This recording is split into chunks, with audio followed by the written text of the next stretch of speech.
இந்த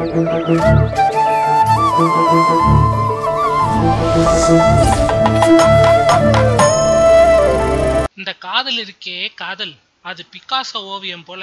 எந்த பக்கம் திருப்பினாலும் குழப்பம் இருக்கும், அதே நேரத்துல அதுல ஆழமான ஒரு அர்த்தமும் இருக்கும். கைவசம் இப்படி சில பிக்காசோ ஓவியங்களை வைத்திருந்த நயன்தாரா எல்லாத்தையும் விட்டு தொலைத்து விட்டு விக்னேஷ் சிவன் என்கிற ஒரே ஒரு ஓவியத்தோடு செட்டில் ஆகிவிட்டார். அதுக்கப்புறம் என்னவா, நிம்மதியான நினைப்பு நீக்கமர அணைப்பு என்று போய்கொண்டே இருக்கலாம், அப்படிதானே? அங்குதான் பிள்ளையார் பிடிக்க குரங்கு ஷேப். சென்னை கடற்கரை ஓர நட்சத்திர ஓட்டல் ஒன்றில் தங்கியிருக்கிறார் நயன்தாரா. ஒரு நாளைக்கு சூட் வாடகையே 1.5 லட்சம் பிளஸ் டாக்ஸ். இத்தனைக்கும் சென்னையில 2 சொகுசு வீடுகளை சொந்தமாக வைத்திருக்கிறார் அவர். அதில் ஒன்றில் தான் குடியேறியிருக்கிறார்கள் இவரும் காதலர் விக்னேஷ் சிவனும்.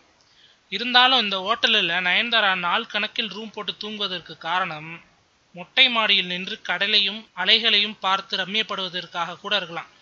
இங்குதான் பல வருஷங்கள் கழித்து பிரபுதேவாவை சந்தித்து மனம் விட்டு பேசியிருக்கிறார் நயன்தாரா. இந்த சந்திப்பு சுமார் 2 மணி நேரத்திற்கும் மேலாக நீண்டிருக்கிறது.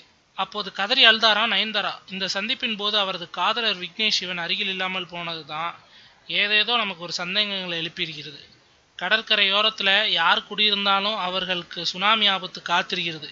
அந்த சுனாமி எவர் உருள வேண்டுமானாலும் வரலாம் என்பதுதான் இறுதி நியதி.